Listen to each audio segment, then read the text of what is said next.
Vitamin B12 deficiency आज India की सबसे कॉमनली मिस्ड न्यूट्रिशनल डेफिशिएंसीज में से एक है। ये प्रॉब्लम क्वाइटली डेवलप होती है बिना ड्रामेटिक सिम्टम्स के और इसी वजह से लोग इसे टाइम पर नोटिस नहीं कर पाते। पॉपुलेशन स्टडीज और हॉस्पिटल डेटा कंसिस्टेंटली ये दिखाते हैं कि इंडियन अडल्ट्स का एक बड़ा हिस्सा, चाहे वो वेजिटेरियन हो या non vegetarian, vitamin B12 deficient या बॉर्डरलाइन डेफिशिएंट है। और ये सिर्फ एल्डरली पॉपुलेशन का इशू नहीं रहा।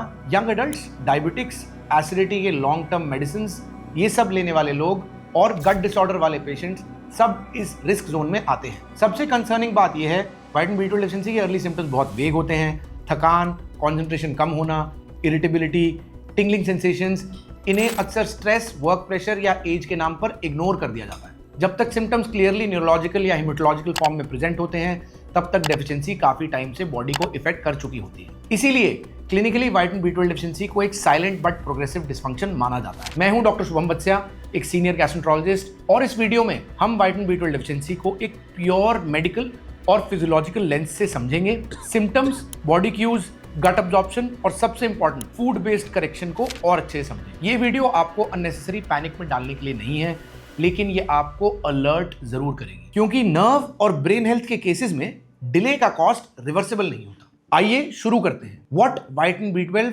Actually does in the body. Vitamin B12 कोई जनरल एनर्जी बूस्टर विटामिन नहीं है। ये कोर मेटाबॉलिक न्यूट्रिएंट है जो बॉडी के कुछ सबसे क्रिटिकल सिस्टम्स को डायरेक्टली रेगुलेट करता है, जैसे नर्वस सिस्टम, ब्लड फॉर्मेशन और सेलुलर मेटाबॉलिज्म। इसका रोल सर्फेस लेवल नहीं, डीप सेलुलर लेवल पे होता है। सबसे पहले बात करते हैं नर्वस सिस्टम की। विटामिन B12 माइलिन सिंथेसिस के लिए एसेंशियल होता है। माइलिन एक प्रोटेक्टिव लेयर होती है जो नर्व्स को सराउंड करती है, बिल्कुल इलेक्ट्रिकल वायरिंग के इंसुलेशन जैसे। जब B12 एडिक्वेट होता है, नर्व सिग्नल स्मूथली ट्रांसमिट होते हैं।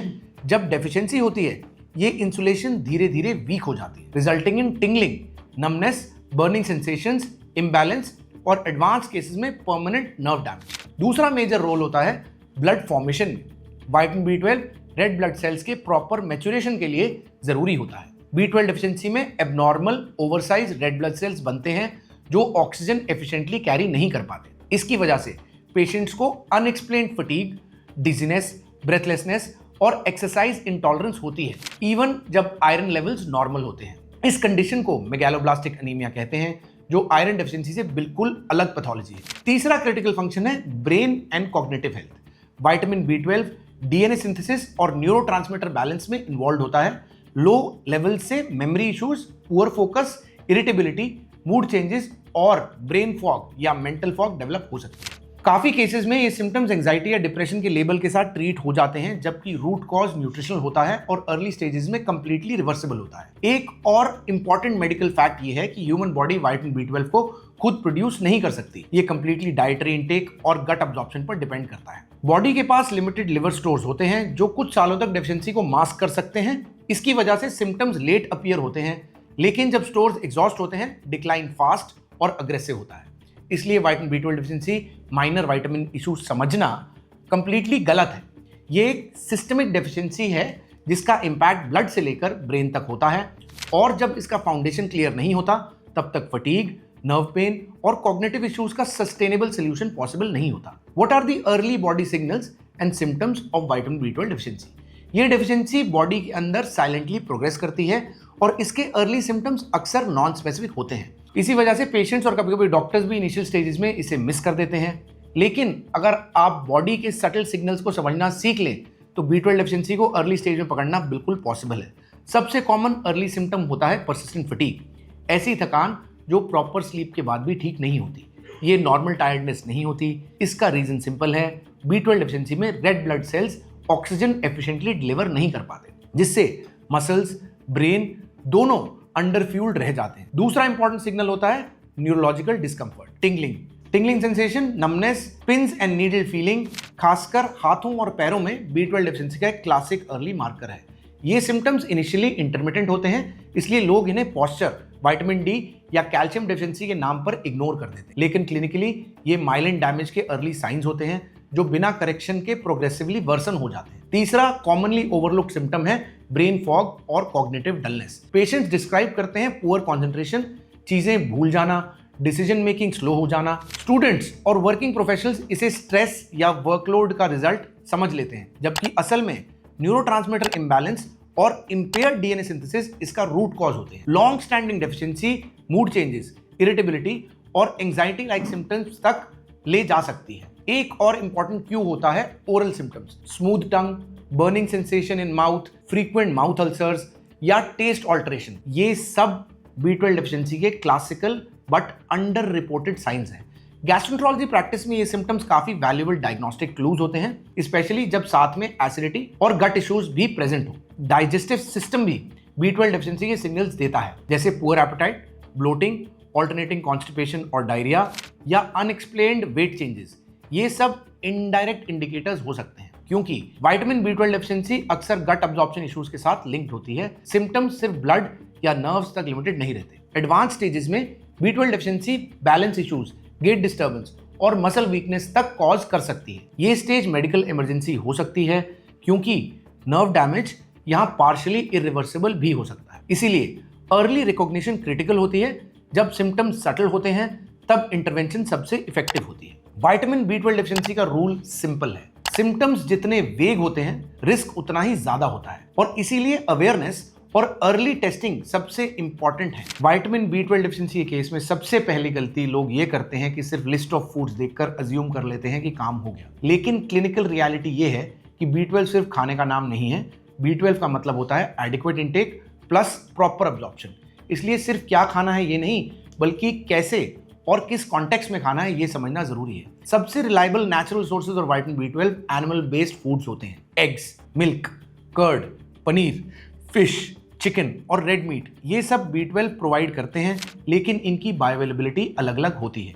एग्स एक अच्छा सोर्स होते हैं, लेकिन सिर्फ ओकेजनल एग कंजम्पशन से B12 डेफिशिएंसी करेक्ट नहीं होती। कंसिस्टेंसी जरूरी होती है। क्लिनिकली देखा गया है कि जो लोग रेगुलरली एग्स लेते हैं 1 to 2 डेली, उनमें B12 लेवल्स बेटर मेंटेन होते हैं कंपेयर टू लोग जो सिर्फ वीक में 1 से 2 बार एग्स लेते हैं। मिल्क और डेयरी प्रोडक्ट्स जैसे कर्ड और पनीर भी B12 कंटेन करते हैं, लेकिन यहाँ एक इंपॉर्टेंट लूप होल है। डेयरी में B12 की क्वांटिटी मॉडरेट होती है, हाई नहीं, इसलिए डेयरी को सपोर्टिंग सोर्स माना जाता है, प्राइमरी करेक्शन सोर्स नहीं। लेकिन डेयरी का एडवांटेज ये है कि ये गट फ्रेंडली होती है और इंट्रिंसिक फैक्टर के फंक्शन को इनडायरेक्टली सपोर्ट करती है, जो अब्जॉर्प्शन के लिए इंपॉर्टेंट है। इंट्रिंसिक फैक्टर एक बहुत इंपॉर्टेंट प्रोटीन है जो पेट के पैराइटल सेल बनाते हैं और B12 अब्जॉर्प्शन के लिए नॉन नेगोशिएबल है। नॉन वेजिटेरियन फूड्स में फिश और चिकन B12 के स्ट्रॉन्ग सोर्सेज होते हैं, स्पेशली फिश में B12 के साथ ओमेगा 3 फैटी एसिड्स भी होते हैं, जो नर्व हेल्थ के लिए सिनर्जिस्टिक इफेक्ट देते हैं। इसलिए न्यूरोलॉजिकल सिम्टम्स के पेशेंट्स में भी फिश बेस्ड डाइट का क्लिनिकल बेनिफिट ज्यादा देखा गया है। अब बात करते हैं वेजिटेरियन डाइट की, क्योंकि यहीं पर मैक्सिमम कंफ्यूजन होता है। स्ट्रिक्ट वेजिटेरियन डाइट में natural B12 sources almost absent होते हैं। फर्मेंटेड फूड्स जैसे कर्ड या इडली डोसा से कुछ ट्रेस अमाउंट्स मिल सकते हैं, लेकिन ये फुल एंड ओवरऑल करेक्शन के लिए काफी नहीं होते। इसलिए वेजिटेरियंस के लिए ये समझना बहुत जरूरी है कि सिर्फ हेल्दी ईटिंग से B12 डेफिशिएंसी रिवर्स होना मेडिकली अनलाइकली है। इस पॉइंट पर एक और इंपॉर्टेंट एस्पेक्ट आता है अब्जॉर्प्शन एनहांसर्स और blockers. Vitamin B12 absorption stomach acid पर डिपेंड करता है। अगर आप क्रॉनिक एसिडिटी मेडिसिन, PPIs या फ्रीक्वेंट एंटासिड्स ले रहे हैं तो B12 रिच फूड भी प्रॉपर्ली अब्जॉर्ब नहीं होता। इसलिए B12 रिच फूड्स को हमेशा लाइट बैलेंस्ड मील्स के साथ लेना बेटर होता है। Extreme fasting, heavy junk meals या अल्कोहल के साथ नहीं। अल्कोहल एक साइलेंट ब्लॉकर है। Regular alcohol intake stomach lining को इरिटेट करता है और इंट्रिंसिक फैक्टर के सिक्रीशन को सप्रेस करता है। इसलिए अल्कोहल कंजम्पशन के साथ B12 रिच डाइट का बेनिफिट सिग्निफिकेंटली कम हो जाता है। ये पॉइंट न्यूट्रिशन डिस्कशंस में अक्सर मिस हो जाता है, लेकिन क्लिनिकली ये काफी रेलेवेंट है। एक और प्रैक्टिकल रूल है protein adequacy. Vitamin B12 protein bound होता है। अगर आपकी डाइट ओवरऑल प्रोटीन डेफिशिएंट है तो B12 यूटिलाइजेशन और भी कॉम्प्रोमाइज्ड हो सकती है। इसलिए एग्स, फिश, पनीर, पल्सेस ये सिर्फ कैलोरीज के लिए नहीं, B12 मेटाबॉलिज्म के लिए भी जरूरी है। और फाइनली टाइमिंग और रेगुलरिटी। B12 कोई एक दिन का फिक्स नहीं है। लिवर स्टोर्स रीबिल्ड होने में टाइम लगता है, इसलिए daily small amounts consistently weeks two months तक लेना, ये अप्रोच क्लिनिकली इफेक्टिव होती है। हेल्दी ईटिंग या occasionally high protein days B12 deficiency को करेक्ट नहीं करते। विटामिन B12 फूड से आता है, लेकिन बॉडी उसे तभी यूज कर पाती है जब गट हेल्दी हो, एसिड एडिक्वेट हो और इनटेक रेगुलर हो। विटामिन B12 डेफिशिएंसी को इग्नोर करना सेफ नहीं होता, लेकिन बिना समझे पैनिक करना भी जरूरी नहीं है। आपकी बॉडी हमेशा पहले सटल सिग्नल्स देती है, fatigue, tingling, brain fog, digestion issues, और अगर उन्हें टाइम पर डिकोड कर लिया जाए तो रिकवरी स्ट्रेट फॉरवर्ड होती है। न्यूट्रिशन लेड करेक्शन, अब्जॉर्प्शन को सपोर्ट करना और लाइफस्टाइल कंसिस्टेंसी, यही B12 बैलेंस का रियल फाउंडेशन है। मेडिसिन तब आती हैं जब जरूरत हो, लेकिन बिना डायग्नोसिस के सेल्फ ट्रीटमेंट प्रॉब्लम्स क्रिएट कर सकता है। इसलिए फोकस हमेशा रूट कॉज पर होना चाहिए, शॉर्टकट्स पर नहीं। अगर आप अपनी डाइट, गट हेल्थ और मील पैटर्न्स को डिसिप्लिन के साथ अलाइन करते हैं तो नर्वस सिस्टम, ब्लड हेल्थ और एनर्जी लेवल्स नेचुरली इंप्रूव करते हैं। आपको समझना जरूरी है कि हीलिंग लाउड नहीं होती, वो साइलेंटली, सिस्टमैटिकली होती है। अपने शरीर को समझिए, उसके सिग्नल्स को लाइटली मत लीजिए, क्योंकि जब आप बॉडी के साथ काम करते हैं, बॉडी आपके लिए काम करना शुरू कर देती है। So guys, thank you for all the love. आपका प्यार मेरे को और मेरी टीम को बहुत मोटिवेट करता है। अगर आपको ये वीडियो पसंद आया है तो प्लीज़ इसको अपने फ्रेंड्स के साथ, रिलेटिव्स के साथ और अपनी वेजिटेरियन फैमिली, खासकर मम्मी, दादी, इनके साथ शेयर करें जिनका B12 डेफिशिएंसी काफ़ी कॉमनली देखा गया है। और जैसे आपने इस वीडियो को लाइक किया, प्लीज़ ये दोनों वीडियोस भी देखिए और अपना फीडबैक हमें कमेंट सेक्शन में दीजिए।